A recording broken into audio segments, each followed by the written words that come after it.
సనాతన ధర్మం మాతాజీ అన్నట్టు సనాతన ధర్మం అంటే సనాతనం శాశ్వతం, సనాతనం పురాతనం, సనాతనం నిత్యం, సనాతనం సత్యం, సనాతనం అహింస, సనాతనం ప్రేమ, సనాతనం జ్ఞానం, ఇన్ని రకాల అర్థంతో ఉన్నటువంటిది సనాతన ధర్మం.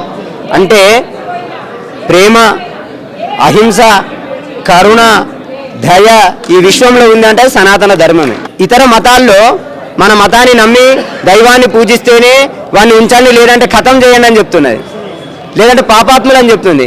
కానీ సనాతన ధర్మం ఏం చెప్తుంది? సర్వేజనా సుఖినస్సంతు చెప్పే ఈ విశ్వంలో ఏకైక ధర్మం ఉంది అంటే అది సనాతన ధర్మం. సనాతనం అంటే శాశ్వతమైంది, ఔరు పురాతనమైంది, నిత్యమైంది, ఎప్పుడు ఉండేటటువంటిది. మరి ఈ సనాతన ధర్మ జాగృతి మహాసభ ఎందుకోసం అంటే మన ధర్మాన్ని మనం తెలుసుకోవాలి, ధర్మాన్ని జాగృతి చేయడం కోసం ఈ సభ. మరి సనాతన బోర్డు ఏర్పడేయాలి. నా దేశం నా ధర్మం సనాతన బోర్డే మా లక్ష్యం, ఈ కార్యక్రమం యొక్క ఉద్దేశం. కాబట్టి సనాతన బోర్డు ఎందుకోసం అంటే ఎవరి బోర్డో చూసి ఈ బోర్డు కాదు. కొన్ని బోర్డులు దుర్మార్గంగా దేవాలయాలు కూడా మావే అంటున్నారు. అంటే శ్రీశైలం యొక్క ధ్వజస్తంభం యొక్క చరిత్ర 5000 సంవత్సరాలు, కానీ ఈ మతాలు పుట్టి ఇస్లాం ధర్మం పుట్టి 2000 సంవత్సరాలు అవుతుంది, క్రైస్తవ ధర్మం పుట్టి 2000 సంవత్సరాలు అవుతుంది. మరి ఇవి 2000 సంవత్సరాలు అయితే దీనికంటే మా శ్రీశైలం దేవస్థానం యొక్క ధ్వజస్తంభము 5000 సంవత్సరాల చరిత్ర కలిగినటువంటిది. అంటే సనాతన ధర్మం ఎంత గొప్ప చూడండి. అలాంటిది ఈ సనాతన ధర్మం యొక్క దేవాలయాలను వాటి భూములను చిన్నాభిన్నం చేస్తున్న వారికి గుణపాఠం చెప్పాలనే ఉద్దేశంతో, నా ధర్మాన్ని సనాతన ధర్మాన్ని కాపాడుకోవాలనే ఉద్దేశంతో ఈ సనాతన బోర్డు అనేది ఏర్పాటు చేసుకోవడం జరిగింది. మీరు ఈ కార్యక్రమాన్ని చాలా పెద్ద ఎత్తున ఏర్పాటు చేశారు. మీ పోరాటాల ఫలితం ఎలా ఉంటుందని ఆశిస్తున్నారు? అది కష్టపడడం మనం, ఫలితం ఇవ్వడం దైవం. కానీ సోమరితనంగా ఉండకుండా మేము సనాతన బోర్డు ఏర్పాటు చేసే వరకు మా లక్ష్యాన్ని మేము వదలం, అది మా యొక్క సంకల్పం.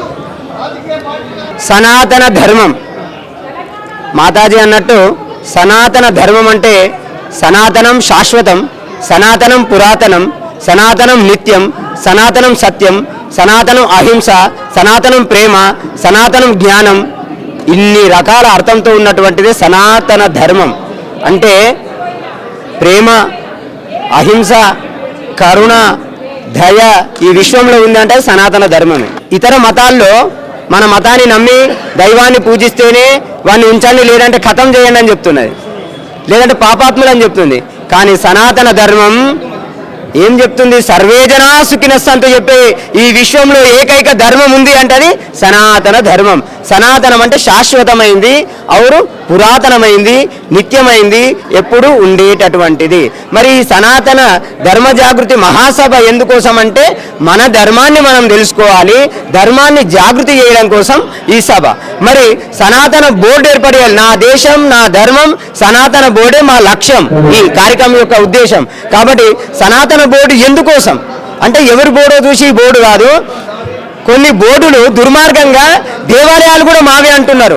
అంటే శ్రీశైలం యొక్క ధ్వజస్తంభం యొక్క చరిత్ర 5000 సంవత్సరాలు, కానీ ఈ మతాలు పుట్టి ఇస్లాం ధర్మం పుట్టి 2000 సంవత్సరాలు అవుతుంది, క్రైస్తవ ధర్మం పుట్టి 2000 సంవత్సరాలు అవుతుంది.